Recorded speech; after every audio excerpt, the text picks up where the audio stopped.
माँ, मुझे माफ़ कर दो माँ। मेरी वजह से आपको इतना कुछ सहना पड़ा। बार बार आपको हॉस्पिटल आना पड़ा। बार बार आपको चोट लगी माँ।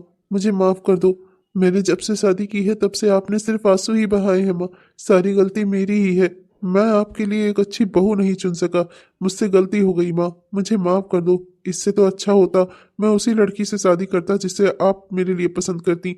मैंने अपने मन से शादी करके बहुत बड़ा गुनाह किया है, जिसकी सजा मैं और मेरा पूरा परिवार भुगत रहा है। जाने दे बेटा, कोई क्या ही कर सकता है। कोई किसी के मन में तो बैठा नहीं रहता कि उसे पता हो कि सामने वाले के दिमाग में क्या ही चल रहा है। मैंने तो बहू को हमेशा, मैं मानती हूँ कि वो मेरी पसंद ही नहीं थी, फिर भी मैंने उसे हमेशा बहू की तरह नजर से ही देखा। उसे अपने घर की इज्जत माना, जितना हो सकता था उसके साथ अच्छा करने की कोशिश की, और उसकी इस हालत में तो मैं उसका पूरा साथ दे रही थी। फिर भी मुझे समझ में नहीं आता कि बहू मुझ पर नाराज क्यों रहती है। हाँ, कुछ ब्यूटी प्रोडक्ट वो यूज करती थी जिसे मैंने उसे यूज करने से मना किया। मैंने उससे बस इतना कहा कि इस अवस्था में ये सब चीजें लगाना ठीक नहीं है, डॉक्टर जो कहे वही लगाना चाहिए। शायद मेरी इसी बात से वो चिढ़ गई बेटा, और उसने मेरे साथ ऐसा कर दिया। खैर, अब जो भी बात हो बेटा, जाको रखी सही है, मार सके न कोई। चाहे जितनी भी उसने कोशिश की, पर मैं ठीक ठाक जिंदा बच तो गई। खैर, मुझे अभी उससे कुछ नहीं कहना, क्योंकि उसकी कोख में मेरे खानदान का खून है, और मैं चाहती हूँ कि हमारे खानदान के खून को कोई दिक्कत ना हो। अरे माँ, तो इससे क्या होता है? क्या हम भाभी के सारे जुर्म बर्दाश्त करेंगे? अरे उनकी कोख में हमारे खानदान का खून है, तो मतलब वो कुछ भी करेंगी, आपको जान से मारने की कोशिश करेंगी। बस बहुत कर लिया उन्होंने। मैं और भैया उनकी ये बात एकदम भी नहीं बर्दाश्त करेंगे। अरे हमारे खानदान का खून है उनकी कोख में, तो इसका ये मतलब थोड़े ना है कि हम उनकी जातियां सहेंगे। अपने खानदान के खून को तो हम उनसे छीन ही लेंगे। वो अपना इस घर में रहने लायक नहीं है हमारे घर में, इसलिए उन्हें हमारे घर से जाना होगा। माँ, भैया सब कुछ माफ कर सकते हैं, पर आपकी जान पर बनाए ऐसी बात भैया बिल्कुल नहीं बर्दाश्त कर सकते। इसीलिए उन्होंने भाभी को घर से निकाल दिया है, और भैया ने भाभी से कहा भी है कि वो कोर्ट में केस दायर करके अपने बच्चे को तो उनसे ले ही लेंगे। क्या? कोर्ट केस कचहरी? ये तो क्या कह रहा है आकाश? ये सब मेरे घर में होगा। देख बेटा, मैं मानती हूँ कि बहू हमारे साथ एडजस्ट नहीं कर पा रही है, पर तलाक नहीं बेटा, ऐसा मत कर। उस बच्चे की जिंदगी के बारे में सोच। उसकी बच्चे की जिंदगी दो हिस्सों में बट जाएगी। उसकी माँ अलग रहेगी, उसके बाप अलग रहेंगे। वो बच्चा कैसे अकेले दुनिया में अपनी जिंदगी बिताएगा? तो समझ रहा है मेरी बात? बच्चों की अच्छी परवरिश तभी होती है जब माँ और बाप दोनों उसके साथ रहे। बेटा, बात जो भी हो, तो बहू को बुला ले, उसे अभी हमारे साथ ही जरूरत है। मैं मानती हूँ उसने मेरे साथ गलत किया है, पर ठीक है, मैं अभी भी कह रही हूँ तुझे कि तू उसे घर वापस बुला ले। मैं उससे थोड़ा दूर रहने की कोशिश करूंगी, और कोशिश करूंगी कि मुझे उसे किसी बात के लिए ना टोकना पड़े। तो मेरी बात समझ रहा है ना? पर मैं ये नहीं चाहती कि मेरी वजह से मेरा पोता या पोती इस तरीके से अकेले दुनिया में पले, दुनिया वालों की बातें सुने, उसकी अच्छी परवरिश ना हो। मेरे खानदान का पहला बच्चा है वो, तेरा बच्चा है वो, उससे मुझे बहुत लगाव है बेटा। तू उसे अपने घर बुला ले, मैं नहीं जानती कुछ भी। अब आप चाहे जो भी बोलो माँ, जो औरत आपको जान से मारने की कोशिश कर सकती है, वो अपने बच्चों को क्या ही अच्छी परवरिश देगी? अच्छी बात तो यही है कि उससे उसके बच्चे को छीन लिया जाए, जिससे उसकी अच्छी परवरिश हो सके। जो माँ खुद कुछ नहीं जानती, कुछ नहीं सीखा उसने दूसरों को सिवाय दर्द देने के, वो अपने बच्चे को क्या ही सिखाएगी माँ? और माँ, आप चाहे जो भी कहो, भैया ना ये चीज बिल्कुल बर्दाश्त नहीं करेंगे। भैया गलत बात बिल्कुल नहीं बर्दाश्त करते। भैया अपने बच्चे को तो उससे छीन ही लेंगे, पर उसे उस घर में वापस नहीं लाएंगे। आकाश, तो मेरी बात। नहीं माँ, मुझे आपकी बात नहीं सुननी, बिल्कुल नहीं सुननी। मैं आपको यहाँ इस हालत में हॉस्पिटल में देखकर मेरे दिल पर क्या बीत रही है आपको पता है माँ? जिस माँ को मैं एक खरोच भी ना आने दूं, उस माँ को उसने इतनी बार चोट पहुंचाई है, मैं उसे जरा सा भी माफ नहीं कर सकता माँ। और जहां तक सवाल है मेरे बच्चे का, तो अंजू बिल्कुल सही कह रही है। जो औरत खुद किसी संस्कार से वाकिफ नहीं है, वो हमारे बच्चे को क्या ही संस्कार देगी माँ? इसलिए मैं उसे उससे छीन लूंगा और उसे अपने यहाँ ले आऊंगा। आप उसकी परवरिश करना जैसे आपने मेरी परवरिश की है माँ, और वो उसकी परवरिश अच्छे से होगी। जब उसकी माँ ही इतनी दुष्ट है तो मैं क्या ही कर सकता हूँ माँ? अरे बेटा, परवर कुछ नहीं माँ, वो औरत मेरे घर के लायक नहीं है, इसीलिए मैंने उसे इस घर से निकाल दिया है। और अब जल्दी ही एक बार मेरा बच्चा इस दुनिया में आ जाए ना, फिर मैं उसे अपने बच्चे से भी दूर कर दूंगा, अपनी जिंदगी से दूर कर दूंगा। दूध में से मक्खी की तरह निकाल कर उसे फेंक दूंगा मैं दूर, और भूल जाऊंगा उसे, और अपने बच्चे को भी उसके बारे में कभी कुछ नहीं बताऊंगा। आकाश बेटा, देख रही है अंजू, मेरा बेटा अंदर ही अंदर कितना टूट गया है। वो जुबान से भले कह रहा है कि वो उस औरत को भूल जाएगा, उससे कोई रिश्ता नहीं रखेगा, उससे दूध में से मक्खी की तरह निकाल कर बाहर फेंक देगा, पर ना ये अपने जहन से ना अपने दिल से कभी उस लड़की को निकाल पाएगा। मैं जानती हूँ ना मेरा बेटा कितना भावनात्मक है, उसे कोई दुख ना हो, इसीलिए तो मैंने उस लड़की को एक्सेप्ट कर लिया था। पर ना जाने मेरा भाग्य कहाँ खोया हुआ है कि उस लड़की ने, कमबख्त कुमारी ने, मुझे नहीं एक्सेप्ट किया। जमाई बाबू की ये क्या हरकत है बेटा? मैंने एक बार उन्हें बुलाकर यहाँ ये सारी बातें बताकर कि तू माँ बनने वाली है, सबको सही करवाकर तुझे वापस उस घर में भेज दिया था, जबकि उन्होंने तुझ पर हाथ उठाया था। अंदर ही अंदर खून मेरा भी खौल रहा था, पर मैंने तेरे बच्चे के लिए सोचा कि सब कुछ फिर से शायद बन जाए, अगर बात यही संभल जाए तो अच्छा होगा। पर उन्होंने हद कर दी है। हर बार वो तुझे घर से बाहर निकाल देते हैं। ये कौन सा सलीका हुआ? अगर उन्हें तुझसे इतनी ही नफरत थी तो उन्होंने तुझसे शादी क्यों कर ली? माँ, मेरी जिंदगी में जो कुछ भी हो रहा है ना, इसमें ना उनकी और ना ही किसी और की कोई गलती है। माँ, आपको पता है ये सब करने वाली ना मेरी ननद है। वो मुझे उस घर में एक्सेप्ट ही नहीं कर पा रही है। माँ, मुझे ये बात जानने में बहुत समय लगा, पर आज मुझे सारी सच्चाई का पता चल गया और उसने खुद अपने मुंह से ये बात कही। क्या? तो क्या जमाई बाबू अंधे हैं? उन्हें नहीं दिखाई देता कि वो लड़की उनका घर उजाड़ रही है? माँ, वो अपनी बहन के प्यार में है। उन्हें लगता है कि उनकी बहन उनके लिए कभी कुछ बुरा सोच ही नहीं सकती। यही नहीं माँ, उनकी नजर में तो वो अभी बहुत छोटी है और वो कोई ऐसी हरकत नहीं कर सकती। माँ, उसने खुद मुझे मुंह से अपने कहा कि वो नहीं चाहती थी कि मैं इस घर में रहूं और वो जो चाहती थी उसने वो कर लिया। माँ, उसने मेरा घर तोड़ दिया, मेरे बच्चे को बिना बाप के कर दिया। माँ, और तो और उन्होंने मुझे कोर्ट केस की धमकी भी दी है कि वो मेरे बच्चे की कस्टडी खुद लेंगे, अपने पास रखेंगे, मेरे बच्चे को मुझसे छीन लेंगे। माँ, क्या? उनकी इतनी हिम्मत? वो तुझसे तेरा बच्चा छीनेंगे? हाँ, इतनी हिम्मत हो गई है उनके। अभी मैं जिंदा खड़ी हूँ बेटा, तुझे बिल्कुल भी चिंता करने की कोई जरूरत नहीं है। मैं तेरे बाबूजी से बड़ा वकील करवाऊंगी। वो आदमी कुछ भी कर ले, वो तुझसे तेरे बच्चे को नहीं छीन सकता। मैं वो जो करना चाहती थी उसने कर लिया, उसने मेरा घर तोड़ दिया। माँ, बेटा तू चिंता मत कर, क्या ही कर सकते हैं। एक बात तुझे तब भी कहूंगी बेटा, जमाई बाबू के मन में अगर तेरे लिए जरा भी प्यार होता ना तो उन्हें तेरी सच्चाई नजर आती, पर उन्होंने अपने परिवार को महत्व दिया, तुझे नहीं। ये तेरी जिंदगी का सबसे बड़ा दुख है। तेरी जिंदगी का दुख का कारण तेरी ननद नहीं, तेरा पति है जो तुझ पर जरा भी भरोसा नहीं करता। मेरी बात मान बेटा, तू भूल जा उस आदमी को और अब कभी उसके बारे में मत सोचना। और तू बिल्कुल जरा सा भी चिंता मत कर, तुझसे तेरे बच्चे को कोई अलग नहीं कर सकता। ये एक माँ का वादा है अपनी बेटी से। मैं तेरे बच्चे को कहीं दूर नहीं जाने दूंगी। तुझसे बस एक बात कहूंगी बेटा, ये बच्चा ही आगे चलकर तेरा सहारा बनेगा। इसके लिए तू अपने आप को खा पी और स्वस्थ रख, भूल जा जो कुछ भी हुआ। इस अवस्था में तेरा इतना ज्यादा टेंशन लेना अच्छी बात नहीं है बेटा। मैं तेरी माँ हूँ, तेरे लिए जो भी करूंगी ना सब सही ही करूंगी। तू बस मेरी बातों पर भरोसा रखना। मैं अभी तेरे लिए बादाम वाला दूध लेकर आती हूँ। माँ सही कह रही है, तुमने मेरे साथ ऐसा क्यों किया आकाश? तुम्हें मुझ पर जरा सा भी विश्वास नहीं था, तुमने मुझसे कभी प्यार किया ही नहीं। गलती मेरी थी जो मैंने तुम पर भरोसा किया, अपने घर वालों से कहकर तुम्हारे साथ शादी की, इतना कुछ किया मैंने तुम्हारे साथ रहने के लिए। और तुमने जब मेरी जिंदगी का सबसे खुश वाला पल था, खुशी वाला पल था, उस समय में तुमने मेरे साथ ऐसा किया। मैं तुम्हें कभी माफ नहीं करूंगी, कभी नहीं। 7 महीने बाद। अरे मैंने तो पूरे मोहल्ले में लड्डू बंटवा दिए। मोहल्ले क्या, मैं तो पाऊँ तो पूरे शहर में लड्डू बंटवा दूं। आज नानी जो बन गई हूँ। मेरा नाती आ गया। तेरे लिए। देखना बेटा, ये बेटा ही तेरा सहारा बनेगा आगे चलकर। तू और तेरा बेटा दोनों हमेशा सुखी रहे। अपनी बेटी को पाकर ना माँ, मैं बहुत खुश हूँ। माँ, क्या आकाश को इसके बारे में? हाँ बेटा, उसे इसके बारे में पता चल गया है। वो आया भी था अपने बेटे से मिलने, पर हमने उसे इससे मिलने नहीं दिया। अब तो मामला कोर्ट में ही संभलेगा। कोर्ट से ही जब तक उसे उसके बेटे की कस्टडी नहीं मिलती ना, तब तक मैं उसे उसके बेटे को छूने देने की बात तो दूर, उसे देखने तक नहीं दूंगी। उसने मुझे तड़पाया है ना, एक माँ को दुख दिया है ना, उसे भी जब तक अपनी औलाद का दुख नहीं दूंगी ना, तब तक मैं भी तेरी माँ नहीं। बेटा, तुम्हारे पापा ने मेरे साथ ऐसा क्यों किया? आज अगर सब कुछ अच्छा होता तो तुम अपनी पापा की गोदी में खेल रहे होते। उन्होंने ऐसा क्यों किया? क्यों किया मेरे साथ ऐसा? मैंने क्या कोई गलती की थी? प्यार किया, शादी की, सब कुछ जो करना चाहती थी सब कुछ किया, जितना हो सकता था उनके परिवार की सेवा भी की। फिर भी झूठे इल्जामों के चलते उन्होंने मुझे उस घर से निकाल दिया। एक बार भी मेरे बारे में, तेरे बारे में नहीं सोचा। उन्हें मुझ पर राई भर भी भरोसा नहीं था।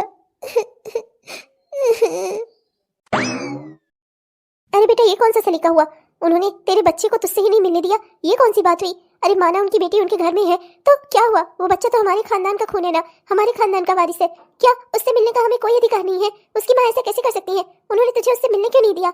हमें उससे मिलने क्यों नहीं दे रही है? ऐसी क्या बात है? आखिर तू बाप है उसका, तेरा हक है। माँ आप चिंता ना करो, कोर्ट से केस दायर करके मैं अपने बच्चे की कस्टडी लूंगा, तब वो लोग ऐसे तरसेंगे मेरे बेटे से मिलने के लिए। अभी आज उन लोगों ने मेरे साथ ऐसा किया है, मुझे मेरे नन्ही सी जान के चेहरे को भी नहीं देखने दिया। आज उन लोगों ने मेरे साथ ऐसा किया है, कल कल ना वो लोग तरसेंगे मेरे बेटे से मिलने के लिए। मैं अपने बच्चे से किसी को नहीं मिलने दूंगा, सबसे उसे अलग कर दूंगा। मेरा बेटा सिर्फ मेरा है माँ, मैं उसे कोर्ट में केस दायर करके लूंगा। अब मैं कोर्ट के जरिए ही अपने बेटे को हासिल करूंगा माँ। बेटा, मेरे खानदान का वारिस, मेरे खानदान का चिराग, जिसे देखने के लिए मेरी आंखें तरस गई थी। तेरी औलाद होगी तो उसके साथ ऐसे करूंगी वैसे करूंगी, पता नहीं क्या क्या सपने देखे थे। आज सब कुछ खत्म हो गया। ऐसा लग रहा है जैसे सबकी वजह मैं ही हूँ। काश मैं पहले ही मर गई होती तो आज तू अपने बेटे के साथ होता, बहू को मुझसे जलन न होती। काश। माँ आप ऐसा क्यों बोल रही हो? गलती ना उस भाभी की थी, वो हम सबको देखना ही नहीं चाहती थी साथ में। वो चाहती थी कि भैया के पैसे सिर्फ उसके ऊपर खर्च हो। माँ सारी गलती उसकी है, वो एक संस्कारहीन औरत थी और उसकी संगत में अगर हमारा मुन्ना रहेगा ना तो वो मुन्ने को भी अपनी तरह ही बना देगी। इसलिए जरूरी है कि कोर्ट में केस दायर करके जल्द से जल्द हम अपने खानदान के खून को अपने खानदान में ले आए। मेरे खानदान में, मेरे घर परिवार में इतनी बड़ी खुशी आई। दूसरों के यहाँ बच्चे होते हैं तो मैं उनसे मिलने चली जाती हूँ, देखकर खुश होती थी, सोचती थी एक दिन मेरे आकाश का भी बच्चा होगा तो उसे अपनी गोद में खिलाऊंगी। वारे किस्मत, क्या दिन आया है आज। मेरे खानदान का चिराग कहीं और रोशन हो रहा है और उसकी दादी यहाँ बैठकर सिर्फ उसका इंतजार कर रही है और आज सुबह आ रही है। अपने पोते को देख तक नहीं सकती, ऐसी मजबूरी। ऐसा जीवन किस काम का, हे प्रभु। माँ आप चिंता मत करो, मैं ना पूरी जान लगा दूंगा, पैसा पानी की तरह बहा दूंगा और आपके पोते को लाकर आपकी गोद में रखूंगा। ये मेरा वादा है आपसे माँ, आप बिल्कुल चिंता मत करो। माँ मैंने भी नहीं चाहा था कि मुझे ये सब कुछ करना पड़े, पर अगर अगर सृष्टि की यही इच्छा है ना माँ, तो मुझे यही सब कुछ करना पड़ेगा। मैं अपने बच्चे को सृष्टि के पास नहीं छोड़ सकता माँ। सृष्टि भले ही उस बच्चे की माँ हो, लेकिन मैं उसका बाप हूँ और मेरा बच्चा अच्छे से पले, इसकी जिम्मेदारी मेरी है माँ। मैं कोर्ट में पैसा पानी की तरह बहा दूंगा, पर अपने बेटे को मैं अपने पास ला कर रहूंगा माँ। मैं अपने बेटे को हासिल करके रहूंगा। मैंने ये कभी नहीं सोचा था बेटा कि अपने ही पोते के लिए मुझे इतना तरसना पड़ेगा। कोर्ट केस कचहरी ये सब मेरे खानदान में कभी नहीं हुआ, ये सब कुछ हो रहा है अब। खास बहू को हमसे इतनी समस्याएं ना होती, मैं तो सब कुछ सहकर उसके साथ रहने को तैयार थी। काश काश वो इस घर को अपना पाती। माँ दुखी मत हो माँ, चिंता मत करो, मैं भी बहुत दुखी हूँ माँ। अपने ही बच्चे की शकल ना देख पाने का जो दुख एक बाप को होता है ना माँ, उससे बड़ा दुख इस दुनिया में, संसार में कोई नहीं है माँ। मेरी गलती है, मैंने एक ऐसी लड़की का चुनाव किया जो मुझे कभी अपना ही नहीं पाई, मुझे और मेरे परिवार को कभी अपना समझ ही नहीं पाई माँ। इस गलती की सजा तो मुझे भुगतनी ही होगी। मैं सृष्टि को कभी माफ नहीं करूंगा माँ। एक बार मैं अपने बच्चे को उससे हासिल कर लूँ ना माँ, फिर आप देखना, मैं सृष्टि को भूल जाऊंगा हमेशा के लिए। अरे सुलोचना मौसी, नमस्ते। अरे जगत राम की दुल्हन, आओ आओ, बैठो बैठो, कहो कैसे आना हुआ? नमस्ते भाभी। अरे नमस्ते नमस्ते आकाश भैया, नमस्ते अंजू दीदी। आकाश भैया मुबारक हो, सुना मैंने आप बाप बन गए हैं, बेटा हुआ है, बहुत ही सुंदर सा। मैं तो गई भी मिलने, और बेटा बहुत ही चांद सा है, बहुत ही खूबसूरत है बेटा आपका। जी भाभी। अच्छा माँ, मैं ऑफिस के लिए निकलता हूँ। जगत राम की दुल्हन, आओ बैठो और बताओ किस लिए आना हुआ? सिर्फ मेरे पोते की खबर देने ही आई थी क्या? अरे नहीं नहीं, मौसेरी सास लगती हैं आप मेरी, आपके बगल में नहीं बैठूंगी। मौसी वो तो मैं बस ऐसे ही मिलने चली आई, दो चार बातें थी और वही सुना आपके पोता हुआ है, तो बस पोते से मिलकर सीधा यहाँ चली आई। आपका खानदान का चिराग आ गया भाई, आज तो आप लोगों से ज्यादा खुश कोई नहीं होगा। मैंने पूछा बहू से कि कब तक लौटोगी अपने ससुराल, तो बोली कि अभी तो नहीं कोई इरादा है, जैसे कुछ होगा आपको बताऊंगी। आई बेटी, अपने गुनाह छुपा रही है, मुझसे तो कुछ निकलता नहीं होगा, सोचती होगी किसी से किस मुंह से बताऊंगी कि मैंने क्या कांड किया है। अरे अंजू दीदी क्या हुआ, कुछ आप कह रही हैं क्या? जाओ अंजू बिटिया, जाकर एक गिलास पानी लेकर आओ अपनी भाभी के लिए। कितने दूर से चलकर आई हैं और खड़ी होकर यहाँ खुशी की खबर भी सुना रही हैं, कम से कम इनका मुंह तो मीठा करा दो। जाओ लड्डू और एक गिलास पानी लेकर आओ, हमारे लिए खुशी की बात तो है ही, हमारे खानदान का चिराग आया है आज इस दुनिया में। जी माँ। जगतराम की दुल्हन, जाओ दूसरे कमरे से कुर्सी ले आओ, ले आकर यहीं पास में ही लगाकर बैठ जाओ। कम से कम बैठ तो जाओ, इतना दूर से चलकर आई हो, खड़ी ही रहोगी। क्या है ना कि कमरे की साफ सफाई करवा रही थी तो आधा सोफा हटवा दिया है, आधा ही रखा हुआ है। बैठ जाओ, तुम बैठना हो तो। नहीं नहीं मौसी, मैं तो बस निकल ही रही हूँ। वो तो जरा खबर सुनी तो बस सोचा एक चक्कर इधर भी मान लूँ, आपका हाल चाल ले लूँ। सासू माँ को बता दूंगी तो वो खुश हो जाएंगी। अच्छा मौसी, एक बात आपसे और पूछनी थी। मैंने सुना है अंजू दीदी ने अपनी पढ़ाई लिखाई छोड़ दी है, 6 महीने से घर पर ही बैठी हुई हैं। तो अब आगे आपने क्या सोचा है? उनके लिए कोई रिश्ता विश्ता देखा आपने? रिश्ता? और अभी इस जिंदगी में इतना सब तूफान मचा हुआ है, अब क्या ही कहूँ तुमसे मैं। अभी तो कुछ नहीं सोचा है अंजू के बारे में। अरे मौसी, क्या करोगी ही बैठाकर बिटिया को? पढ़ाई लिखाई तो छोड़ दी उन्होंने और कुछ कर भी नहीं रही है, तो घर में बैठी ही तो है। अरे शादी ब्याह कर दो, जाए अपने ससुराल। क्या ही करोगी? अब देखो, बेटे की शादी कर दी, पोता तक हो गया, और कल को अपना परिवार में सुख चैन बना रहे ना, इसके लिए जरूरी है भाई बिटिया को भी, उसका भी घर बसा दो। क्या करने उसको यहाँ बिठा कर रखी हो? और वैसे भी मौसी, ब्याह तो आप ही लोगों को करवाना है ना, आज करवाओ या कल, जितना जल्दी से जल्दी हो सके अपनी जिम्मेदारी से मुक्ति लो और चैन की सांस लो। हाँ, बेटे के परिवार पर और अपने पोता पोती पर ध्यान दो, है कि नहीं? अब अगर आप बोलो तो आपको मैं एक रिश्ता भी बता दूं। मेरे दूर के रिश्तेदार हैं, अरे बहुत धन दौलत, खूब खेती बाड़ी है उनके, और अगर आप कहो तो मैं उनके बारे में फिर आपको बताऊं, और आपकी बिटिया अंजू के बारे में उनको बताऊं, रिश्ता तय करवा दूं। हाँ जगतराम की दुल्हन, वैसे कहते तो सही बात ही रही है। क्या ही करें, बिटिया को बिठाकर ही क्या करना है। आज वैसे भी अब बेटे की ही जिंदगी में उथल पुथल मची हुई है, इसी में मेरा ध्यान नहीं गया। पर चल ठीक है, सही कह रही है तू, बेटी की भी शादी कर दूं, कम से कम एक और से तो जिम्मेदारी से मुक्त रहूंगी, एक और से तो टेंशन खत्म रहेगी। हाँ, तू उन लोगों के यहाँ बात चलवा जिनके बारे में तू बात कर रही है, और मेरी बिटिया अंजू के बारे में उनको बता, और जैसे जो खबर हो ना मुझे बताना। मैं आज ही आकाश से बात करती हूँ, वो ऑफिस से थोड़ा लोन वोन ले ले, और सही कह रही है तू, जल्द से जल्द अंजू की शादी कर देते हैं। ठीक है मौसी, फिर आप चिंता मत करो, मैं आज ही अपने रिश्तेदारों से बात करती हूँ और आपको भी फोन पे बताती हूँ कब लड़की देखने आ रहे हैं वो लोग। ठीक है जगतराम की दुल्हन। अच्छा मौसी, तो अब मैं चलती हूँ, आपका हालचाल लेने आई थी, सो देखिए बातों ही बातों में कितनी सारी बातें हो गई। अच्छा ठीक है, अब मैं चलती हूँ, जाकर सासू माँ को आपका हालचाल बता दूंगी। और देखिए ना, अंजू दीदी का रिश्ता भी तय करवा दिया ही मैंने। और एक बात और देखिए ना कि अंजू दीदी अभी तक एक गिलास पानी तक नहीं ला सकी। मौसी, अंजू दीदी को जरा तेजी करना सिखाओ, हाँ, वरना ससुराल में इनको बहुत दिक्कत होने वाली है। अच्छा चलती हूँ, प्रणाम मौसी। खुश रहो जगतराम की दुल्हन, खुश रहो, आती जाती रहना। हाँ, और जैसे होगा बताना मुझे फोन पे। वैसे जगतराम की दुल्हन सही तो कह ही रही है, अब बेटे की जिंदगी संवारने के चक्कर में बेटी को कहाँ तक बिठा कर रखूंगी। समय भी हो गया है, शादी कर दूं, अपने ससुराल चली जाए, कम से कम मेरे एक बच्चे का घर तो बसा रहे, जिसके ओर से मैं चिंता मुक्त रहूं। माँ, वो भाभी चली गई क्या? मैं पूछने आ रही थी कि उन्हें पानी बर्फी के साथ दूं, बिस्कुट के साथ दूं, या फिर सादा पानी ले आऊं? अरे बेवकूफ लड़की, चाहे बिस्कुट के साथ ले आती, चाहे बर्फी के साथ ले आती, अरे कम से कम पानी तो ले आती। जगतराम की दुल्हन यहाँ इतनी सारी बातें करके चली भी गई, और तो एक गिलास पानी लेकर अभी भी नहीं आ पाई। वाह रे बेटा, अरे कम से कम कुछ तो कदर कर ले, मेरी नाक कटाने पर क्यों तुली हुई है तू? जहाँ जाएगी ऐसे ही गुण दिखाएगी ना, तो लोग तो यही कहेंगे कि इसकी माँ ने ही इसे कुछ नहीं सिखाया था। कम से कम इतना तो तू आदत डाल ही ले कि कोई दरवाजे पर आए तो कम से कम उसे एक गिलास पानी दे सके। आप ही ना माँ, बात बात पे ना सिर्फ मुझे ही सुनाना जानती हो। इतना अगर आपने अपनी बहू को सुनाया होता ना, तो आज वो सीधी हो गई होती और यही रहती, भैया का परिवार ना टूटता। पर आप ना सिर्फ मुझे ही सुनाना जानती हो, तो ऐसा कर दे वैसा कर दे, और मैं कौन सा ससुराल जा रही हूँ? मेरी तो अभी शादी भी नहीं हो रही है, तो ये सब सोचने वाली बात है ही नहीं। आप ना बेकार में मुझे डांटने के ना बहाने ढूंढती रहती हो। इतना मैं इस घर में काम करती हूँ, सुबह उठती हूँ, नहाती हूँ और अपना नाश्ता करती हूँ, इतने सारे काम करती हूँ मैं, फिर भी आपको लगता है कि मैं कुछ करती ही नहीं, मुझे कुछ आता ही नहीं।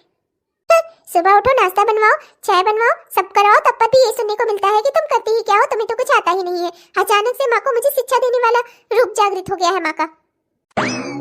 अरे बेवकूफ लड़की, मैं तुझे कैसे समझाऊं? अब तेरी शादी का समय आ गया है और तू कुछ समझती ही नहीं। अरे तुझे कुछ नहीं आता, चाय तक में सारे मसाले, सारा दूध पानी सब मैं डालती हूँ, तो सिर्फ उबालती है तू, और उसको कह रही है मुझे चाय बनाना आता है। नाश्ते में भी जब तक मैं ना हाथ लगाऊं तो कुछ नहीं कर सकती। अरे ऐसे ही रहा तो तेरे ससुराल में तू कैसे टिकेगी? जगतराम की दुल्हन सही कह रही थी, तुझे गुण सहूर सिखाना ना मेरी ही जिम्मेदारी है, पर क्या करूं मैं? तू है कि कुछ सुनने को तैयार ही नहीं है। एक और मेरे बेटे की जिंदगी में इतना उथल पुथल मचा हुआ है, दूसरी और ये लड़की, सबने मिलकर मुझे इतनी टेंशन दे दी है। हे प्रभु, मैं क्या कहूँ?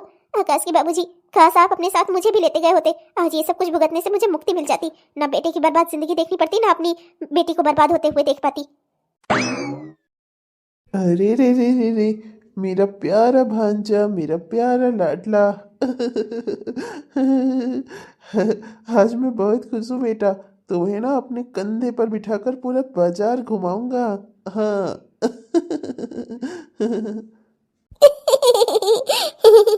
हाँ बेटा, जब से ये हुआ है ना, हमारा घर घर लगने लगा। तू चला गया था ना, इसी वजह से घर बहुत सूना सूना सा हो गया था।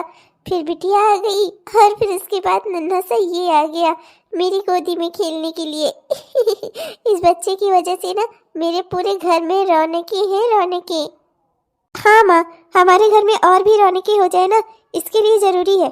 अब ना आप इसकी शादी करवा दो, अच्छी खासी नौकरी लग गई है, अब किस दिन का इंतजार करना है ना भैया। अरे क्या दीदी, आप भी। हाँ बिल्कुल सही कह रही है तू बेटा। क्या हुआ बेटा तरुण, तू लड़कियों की तरह क्यों सर मारा है? राधा और उसके घर वालों से बात करने का अब समय आ गया है। हाँ बीना माँ। हाँ भैया, माँ बिल्कुल ठीक कह रही है। आप इस समझते क्यों नहीं, माँ को भी एक सहेली की मिल जाएगी। और हमारे घर में एक इंसान भी बढ़ जाएगा।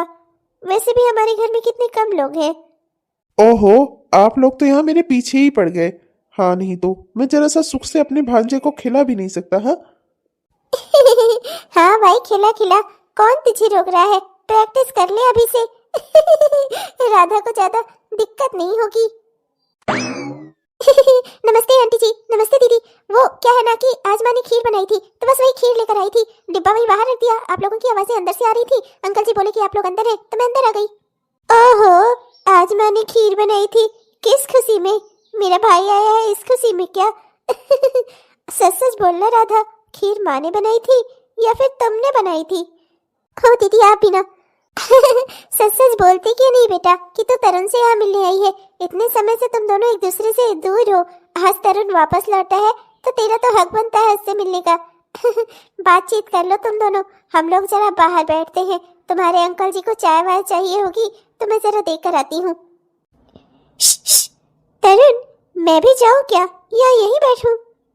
ओहो दीदी, आप भी ना। हाँ हाँ भाई, मैं भी ना। सुनो, अपनी बातें ना जरा जल्दी खत्म कर लेना। क्या है ना कि मेरे मुन्ने के सोने का समय हो रहा है और ये रूम ना मेरा है। जी दीदी। हाँ तरुण। हाँ राधा, बहुत समय हो गया हम एक दूसरे से बिछड़े हुए। तुम्हें हर दिन याद करता था मैं। मेरे लिए वहाँ नौकरी पर एक एक दिन बिताना मुश्किल होता था। हर दिन तुम्हारी याद आती थी। अच्छा हुआ तुम मिलने चली आई, वरना मैं ही तुमसे मिलने आ जाता। अच्छा, हर आकर क्या कहते मेरे घर पर? मुझे राधा से मिलना है? हाँ। हाँ, कह देता। अब कहने का अधिकार है मेरे पास। मैं नौकरी वाला इंसान हो गया हूँ, जॉब हो गई है मेरे पास। अब डंके की चोट पर तुम्हारी माँ से तुम्हारा हाथ मांग सकता हूँ और वो मुझे बिल्कुल मना नहीं करेंगी, क्योंकि वो भी तो मुझे अपना बेटा ही मानती है। अब बेटा से बड़ा दामाद होता है कि नहीं? हाँ तरुण, अब मुझे भी लगता है हमारे मिलन का समय आ गया है और हमारे एक दूसरे से दूर रहने के दिन अब खत्म हो गए हैं। अब हम एक दूसरे के साथ हमेशा हमेशा खुश रह पाएंगे। हाँ राधा। मैं भी तुमसे मिलने को, तुम्हारे साथ रहने को बेकरार हूँ। तुम्हारे बिना अब मेरे भी दिन और रात नहीं कटते। अब बस जल्दी से तुम दुल्हन बनकर इस घर में आ जाओ, मुझे तो बस यही चाहिए। ओ तरुण। हेलो दोस्तों, आप सबको दिल से मेरा प्यार भरा नमस्कार। कैसे हैं आप सब? उम्मीद करती हूँ कि बहुत ही बढ़िया होंगे।